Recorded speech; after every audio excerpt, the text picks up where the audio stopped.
Does that make sense? You understand my question? What if the loudest voices in Washington aren't the ones most focused on your health, but on winning the moment? Stay with me, because this is beyond politics. Mayor Kennedy.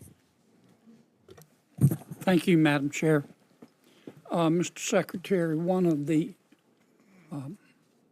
more beneficial things that I think your agency has done under your leadership, in my judgment, is to educate the American people about ultra-processed foods. But it's still too complicated.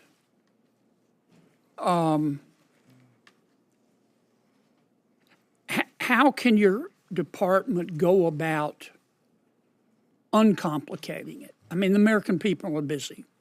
They're busy earning a living. And they don't have time to sit down and research the definition of an ultra-processed food. Rather than listing all the ultra-processed foods, which of course would invite litigation and consternation and gnashing of the teeth, how can you come up with a list of things that people should look for on the label to know if it's ultra-processed? For example, sodium. If it's got more than this amount of sodium, it's ultra-processed.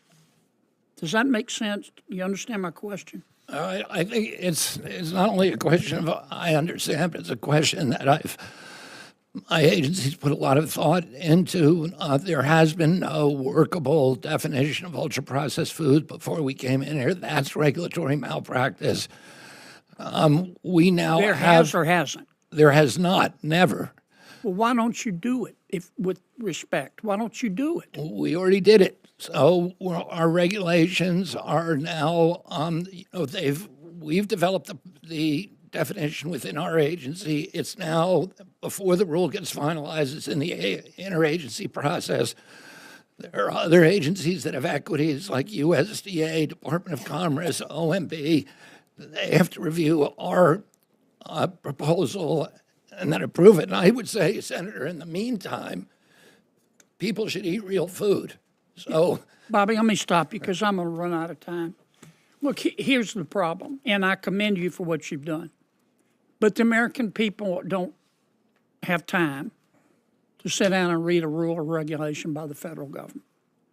Where I'd like to see you end up on this is not list any particular food items, but say here are 10 ingredients that constitute ultra-processed food. And if it's got sodium above a certain level, it's ultra-processed. If it's got such and such, something real simple that can be communicated.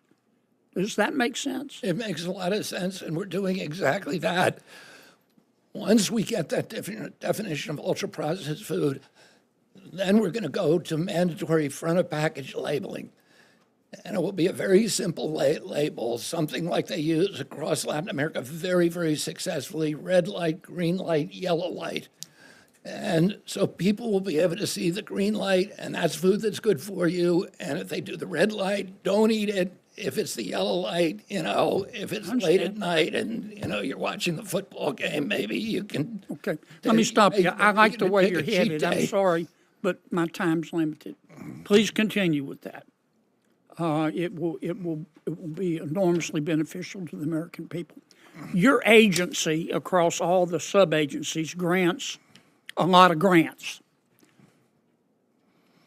Do all of them have provisions that overhead is capped at 15%?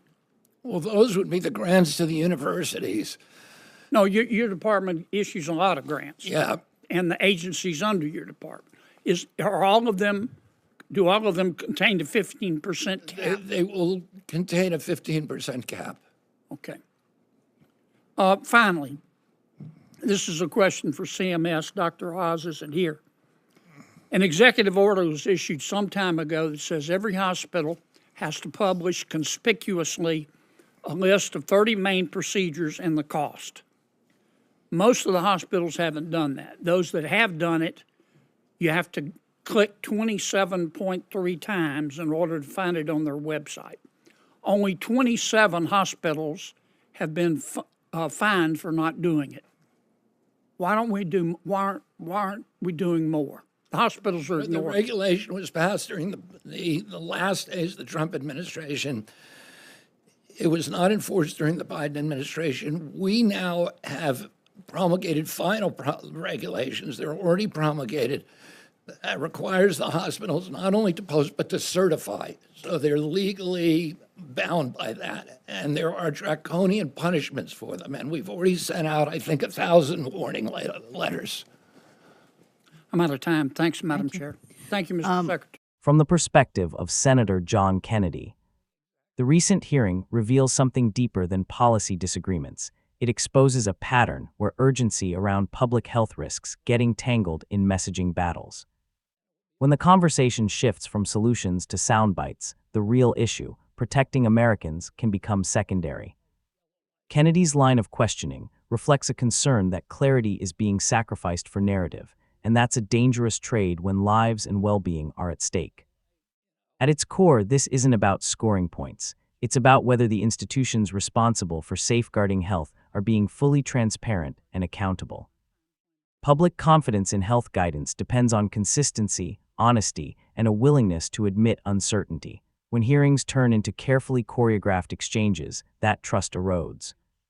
Kennedy's framing pushes for something simpler but more demanding, straight answers, even when they're uncomfortable. Kennedy's viewpoint suggests that too many critical questions remain unanswered, and too many officials appear more prepared to defend positions than to confront hard truths. In a system designed to serve the public, that imbalance raises a fundamental concern. Are Americans getting the full picture, or just the version that's most convenient? There's also a broader implication here about trust.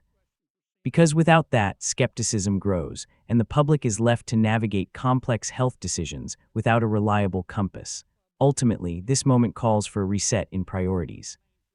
The focus should return to what matters most: clear information, rigorous oversight, and policies grounded in evidence rather than optics. From Kennedy's standpoint, the hearing should have been an opportunity to reinforce those principles.